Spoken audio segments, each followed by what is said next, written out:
Hi everyone. So today we're going to read Rosa by Nikki Giovanni, and it's a Coretta Scott King Award winner. Mrs. Parks was having a good day. Mother was getting over that touch of the flu and was up this morning for breakfast at the table. Her husband Raymond Parks, one of the best barbers in the county, had just been asked to take on extra work at the Air Force Base. And the first day of December was always special because you could just feel Christmas in the air. Everybody knew the alterations department would soon be very, very busy. Mrs. Parks would laugh each year with the other seamstresses and say, "Those elves in the North Pole have nothing on us." The women of Montgomery, both young and older, would come in with their fancy holiday dresses that needed adjustments, or their Sunday suits and blouses that just needed a touch, a flower, or some velvet trimming, or something to make the ladies look festive. Rosa Parks was one of the best seamstresses. The needle and thread flew through her hands like the gold spinning from Rumpelstiltskin's loom. The other seamstresses would tease Rosa Parks and say she used magic. Rosa would laugh. "Not magic, just concentration," she would say. Some days she would skip on lunch just to be finished on time. This Thursday they had gotten a bit ahead of their schedule. "Why don't you go on home, Rosa?" said the supervisor. "I know your mother is feeling poorly, and you might want to look in on her." The supervisor knew Rosa would stay until work was done, but it was only December 1st. No need to push. Rosa appreciated that. Now she could get home early, and since Raymond would be working late, maybe she would surprise him with a meatloaf, his favorite. "See you in the morning." Rosa waved goodbye and headed for the bus stop. She fiddled in her pocket for the dime so that she would not have to ask for change. When she stepped up to drop her fare in, she was smiling in anticipation of the nice dinner she would make. As was the evil custom, she then got off the bus and went to the back door to enter the bus from the rear. Rosa saw that the section reserved for blacks was full, but she noticed the neutral section, the part of the bus where blacks or whites could sit, had free seats. The left side of the aisle had 2 seats, and on the right side, a man was sitting next to the window. Rosa decided to sit next to him. She did not remember his name, but she knew his face. His son Jimmy came frequently to the NAACP Youth Council affairs. They exchanged pleasantries as the bus pulled away from the curb.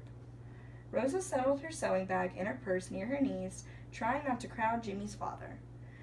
Men take up more space, she was thinking, as she tried to squish her packages closer. The bus made several more stops, and the 2 seats opposite her were filled by blacks. She sat on her side of the aisle, daydreaming about the good day and planning her special meal for her husband. "I said, give me those seats," the bus driver bellowed. Mrs. Parks looked up in surprise. The 2 men on the opposite side of the aisle were rising to move into the crowded black section. Jimmy's father muttered, more to himself than anyone else, "I don't feel like trouble today. I'm going to move." Mrs. Parks stood to let him out, looked at James Blake, the bus driver, and then sat back down. "You better make it easy on yourself," Blake yelled. "Why do you pick on us?" Mrs. Parks asked with that quiet strength of hers. "I'm going to call the police," Blake threatened. "Do what you must," Mrs. Parks quietly replied. She was not frightened. She was not going to give in to that which was wrong. Some of the white people were saying aloud, "She ought to be arrested," and "Take her off this bus." Some of the black people, recognizing the potential for ugliness, got off the bus. Others stayed on, saying amongst themselves, "That is the neutral selection. She has the right to be there." Mrs. Parks sat. As Mrs. Parks sat waiting for the police to come, she thought of all the brave men and women, boys and girls who stood tall for civil rights. She recited in her mind the 1954 Brown v. Board of Education decision in which the United States Supreme Court ruled that separate is inherently unequal. She sighed as she realized she was tired. Not tired from work, but tired of putting white people first. Tired of stepping off sidewalks to let white people pass. Tired of eating at separate lunch counters and learning at separate schools. She was tired of colored entrances, colored balconies, and colored drinking fountains. She was tired of getting somewhere first and being waited on last. Tired of being separate and definitely tired of being unequal. She thought about her mother and her grandmother and knew they would want her to be strong. She had not sought this moment, but she was ready for it. When the policeman bent down to ask, Auntie, are you going to move? All the strength of all the people through all of those many years joined in her. Rosa Parks said no. Joanne Robinson was at the Piggly Wiggly when she learned of the arrest. She had stopped in to purchase a box of macaroni and cheese. She always served macaroni and cheese when she baked red snapper for dinner. A sister member of the Women's Political Council approached her just as she reached the checkout lane. "Not Mrs. Parks," Mrs. Robinson exclaimed. She then looked furtively around. "Pass the word that everybody should meet me at my office at 10 o'clock tonight," she said.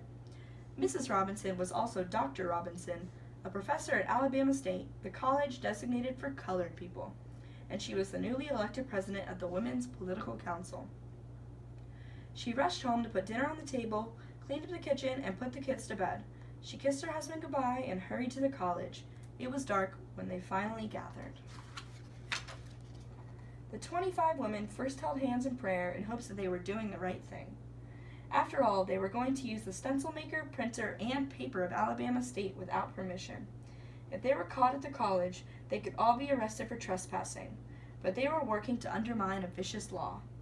They decided they would stand under the umbrella of courage Rosa Parks had offered, keeping off the reins of fear and self-disgust. The women quickly formed groups to carry out each task. Making the stencils was the most difficult because the machine keys had to be struck very hard so that the letters would be clearly readable. If a mistake was made, the whole page had to be thrown out. It took a lot of concentration. The posters read, "No riders today. Support Mrs. Parks. Stay off the buses. Walk on Monday." The women made enough posters for almost every colored citizen of Montgomery. The next morning, as people read the posters, they remembered the joy they felt when the Supreme Court declared separate was not equal. They were sure that once the highest court in the land had spoken, they would not be treated so badly. But that was not the case. Soon after the ruling, Emmett Till, a 14-year-old boy in Money, Mississippi, was viciously lynched. At his funeral, more than 100,000 people mourned with his mother. She left his casket open, saying, "I want the world to see what they did to my boy." Now, only a few weeks after his killers were freed, Rosa Parks had taken a courageous stand. The people were ready to stand with her. They came together in a great mass meeting, the Women's Political Council, the NAACP, and all the churches. They needed someone to speak for them, to give voice to the injustice. Everyone agreed that the Reverend Martin Luther King Jr. would be ideal. "We will stay off the buses," Dr. King intoned. "We will walk until justice runs down like water and righteousness like a mighty stream." And the people walked. They walked in the rain, they walked in the hot sun, they walked early in the morning, they walked late at night, they walked at Christmas, and they walked at Easter. They walked on the 4th of July, they walked on Labor Day, they walked on Thanksgiving, and then it was almost Christmas again. They still walked. People from all over the United States sent shoes and coats and money so that the citizens of Montgomery could walk. Everyone was proud of their nonviolent movement, and the sole force that bound the community together would sustain many marchers for the years of struggle that were yet to come.